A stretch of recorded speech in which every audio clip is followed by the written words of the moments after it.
स्वराज्याची शपथ तर झाली, पण आता पुढं काय?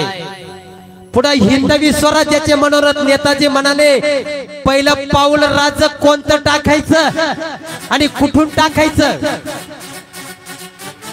कारण शपथ तर घेतली, पण आता दणका दिला पाहिजे. बरं, तो दणका द्यायचा, पण कुठून द्यायचा? कारण निवडणुकीला उभं राहायचं म्हटल्यावर मतदारसंघ पहिला फिक्स करावा लागतो, वार्ड निवडावं लागतं. मग कुठून सुरुवात करायची? तानाजी म्हणाले, राज देवासमोर, ज्या देवासमोर शपथ घेतली, पहिलं पाऊल तिथूनच टाकू. रोहिडेश्वर देवाची जागा पहिले कब्जात आणू. फार सुरेख ठरलं. उद्या रोहिडेश्वरावर स्वराज्याचा कौल घेऊ. हर हर महादेवची गर्जना उठली आणि राजांनी यसाजीला हाक मारली, यसाजी बाजी तानाजी, तुम्ही सर्व माणसं तयार आहात ना? यसाजी म्हणाले, हो राज. पहाटे राजे रोहिडेश्वराच्या पायथ्याशी पोहोचले आणि राजांनी आल्या आल्या तानाजीला विचारलं, तानाजी किती माणसं गोळा झाली? तानाजी किती माणसं गोळा झाली? 1001 झाली राज. शस्त्रे वाटली का? यसाजी म्हणाले, राज वाटली. रानखिंडीत जाऊन फिरून आलोय माणसं, आणि गड शांत आहे राज.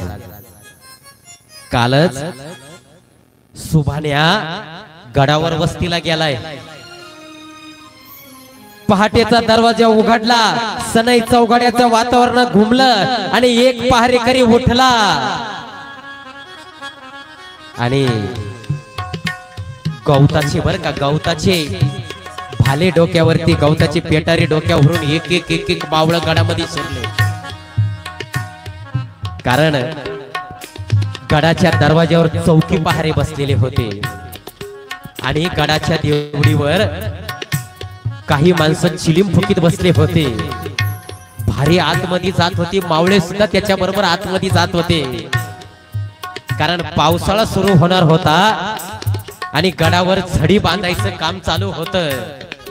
राजांनी ते हेरलं आणि गवताचे भारे त्या ठिकाणी गेले आणि एका पहारेकऱ्याला संशय आला, शंका आली. एका पहारेकरानं गवताच्या भारेकऱ्याला दिवचलं, विचारलं आणि तो गवताचा भारा खाली उतरवला आणि सोडायला लावला.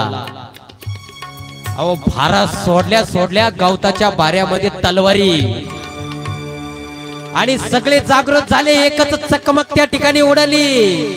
अहो, हर हर महादेवच्या गर्जना झाल्या. तलवारीवर तलवारी भिडू लागल्या आणि पाहता पाहता बुर्जाच्या चौक्या मावळ्यांनी ताब्यात घेतल्या आणि गडावर त्या किल्लेदाराची झोप उडाली. अहो, तो धडपडत धडपडत बाहेर आला आणि एकच गोंधळ गडावरती माजला, अरे शिवाजी आला, शिवाजी आला, शिवाजी आला. अहो, काय करावा कुणाला सुचना.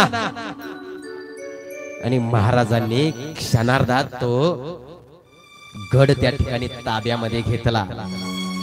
किल्लेदाराला नजर कैद करण्यात आलं आणि यसाजींवर जबाबदारी सोपवून राजे त्या ठिकाणावरून